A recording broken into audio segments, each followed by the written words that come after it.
আসসালামু আলাইকুম। আশা করি সকলে ভালো আছেন। যা এখন আপনাদের মাঝে আমরা তিনজন একটু আলোচনা করব। যারা সৌদি আরব আসার নিয়ত, যা অবশ্যই ভিডিওটা একটু দেখবেন। হয়তো ভিডিও এত বড় করব না, ভিডিও অল্প করব, কিন্তু আপনারা দেখবেন, যা আপনাদের হয়তো বা কোনো উপকার আসতে পারে। আনোয়ার ভাই যে এখানে আসছেন, কত বছর হয়েছে? ভাই আমি আইছি এই 11 মাস চলতেছে ভাই। আদমে আমারে কইয়া পাঠাইছে যে তুমি যাও, তোমার ক্লিনিয়ার অফিস, ক্লিনিয়ার ভিসা, 8 ঘন্টা ডিউটি, পরে ওভার টাইম আছে, 1300 টাকা বেতন, 200 টাকা খানা খরচ।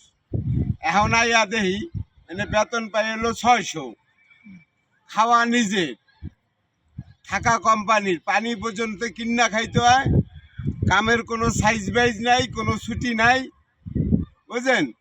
আর নিজেরা খাইলেই লাগে 500-600 রিয়াল, দেশে তো টাকা পাঠাইতারি না। তাই আদমক কথায় বিদেশে এত যান শেষ করে লাইলাম। এই এই আপনার কত লাগছে টাকা? আমার টাকা লাগছে ভাই 4,80,000। 4,80,000। 80,000। এখন বর্তমানে কি আমরা যে কাজ করতেছি, এই কাজ একটু বর্ণনা দিয়ে বুঝাই দেন দর্শকদের উদ্দেশ্যে।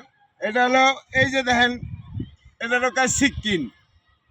সিক্কিন কয়, এটা দিয়ে ঘাস কাটতে হয়, পাকার ফাঁকে ফাঁকে ঘাস কাটতে হয়। এটা তো পুরো নষ্ট হয়ে গেছে, এটা কোম্পানি, বা তার কোম্পানি হলো এটা তো পুরাই নষ্ট হয়ে গেছে। চুদুর বুদুর কোম্পানি না? কোম্পানি চুদুর বুদুর।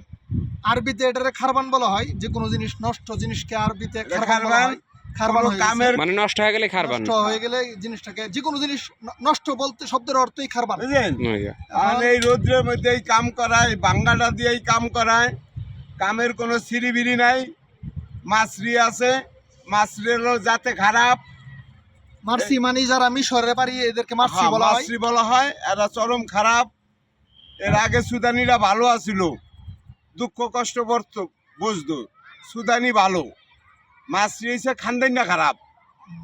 আচ্ছা, এটা বড় কথা না। ফেরাউনের দেশের লোক। আপনারা যারা বলদিয়ার কাজে আসবেন, তারা অবশ্যই শহরের মধ্যে আসবেন। যে কোনো একটা শহরের মধ্যে আসলে হয়তো বা বেতন যদিও কম হয়, তাহলে কিন্তু হয়তো বা গাড়ি ঘোড়া, রাস্তার কাজ, বা যে কোনো শহরের দিকে আসলে, রিয়াদ হোক বা জেদ্দা হোক, যদি শহরের দিকে আসেন তাহলে হয়তো আপনারা 2-1 টাকা ফায়দা পাবেন। ফায়দা মানে হয়তো সৌদিয়ানরা একটু দেয় আর কি, হয়তো দান করে। এই যদি খাওয়ান টাওয়ান দেয়, বা বিভিন্ন ধরনের খাওয়ার কোনো অভাব থাকে না যদি শহরের দিকে আসেন আর কি। আর যদি গ্রাম সাইডের মধ্যে আসেন, তাহলে মনে করেন যে বলদিয়ার কাজের মধ্যে তেমন কোনো লাভ নাই। আর ভাই যে লাভ বেতন করতো। পাবেন, এই বেতনের থেকে আরো 200 টাকা বা 250 টাকা খাওয়া খরচা যাবে। আর ভাই আপনি তো বুঝলেন না বিষয়টা। এই যে আরে পাঠাইছে জেদ্দার কথা কয়া, ওখানে আরে পাঠাইছিল আলভা ক্ষেতের মধ্যে, পাহাড়ের মধ্যে, গ্রাম সাইড। গ্রাম সাইড। ওখানে আদমরা তো ওই মাথার সূত্র কয়, কিন্তু আসলে তো দেয় না। আর বিশেষ করে যদি পারেন, তাহলে কোম্পানির কাজে আসবেন। যদি এই যে এখানে একটা মাদ্রাসা আছে, এরকম টাইপের মাদ্রাসার মধ্যে যদি আসেন, হয়তো ডিউটি মনে করেন 6 থেকে 8 ঘন্টার ভিতরে, 8 ঘন্টা লাগবে না হয়তো ডিউটি, 5-7 ঘন্টা এরকম ডিউটি। কিন্তু আপনার সাপ্তাহিক 2 দিন ছুটি পাবেন। সাপ্তাহিক 2 দিন যদি ছুটি পান, তাহলে আপনি যদি এক টাকা যদি দেয়, বেতন যদি 600 টাকাও হয়, তাহলে আপনি ভালো একটা টাকা কামাতে পারবেন হয়তো আউটকাম করলে। সাপ্তাহিক যেহেতু শুক্র শনি 2 দিন বন্ধ, সবাই জানে।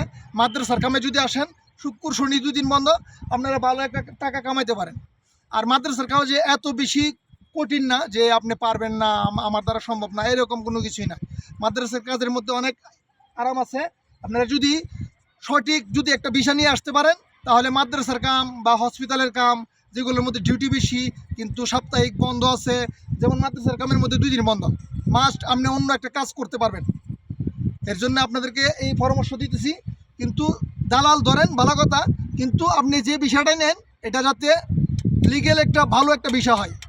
বেতন কম হোক, কিন্তু আপনি যাতে সাপ্তাহিক বন্ধ পান, বন্ধের মধ্যে যাতে চাইলে অন্য আউট কাজ করতে পারেন, এরকম একটা বিষয় দেখে আসেন। আর একটা কথা হলো, সেটা আপনাদের বলি, যে আপনার দালালের লগে চুক্তি করবেন যে আমি টাকা রাখলাম ব্যাংকে, সিকিউরিটি থাকবে লোকজন, তোমার যেই কামের কথা কইবে এনে এসে তুমি সেই কাম পাইবা, আকামা দিবে, কাফালা করবে, এরপর তুমি বাংলাদেশে তোমার টাকা লেনদেন হবে।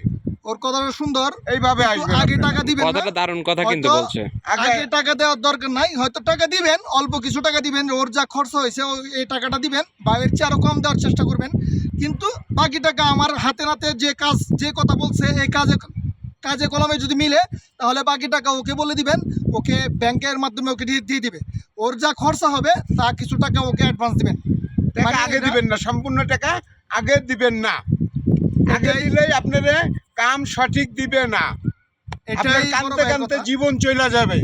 যে আমাদের কানতে কানতে এখন আর চোখে পানি নাই, আর এখন কানতেও পারি না। আর চেষ্টা করবেন অরিজিনাল বিষয় কোম্পানির বিষয় আসার জন্য। ট্রেনিং যদি দিয়া কোম্পানির বিষয় যদি আসতে পারেন তাহলে হয়তো সাপ্তাহিক বন্ধ টন্ধ সব কিছু আপনি বুঝে বাজে তারপরে আসবেন।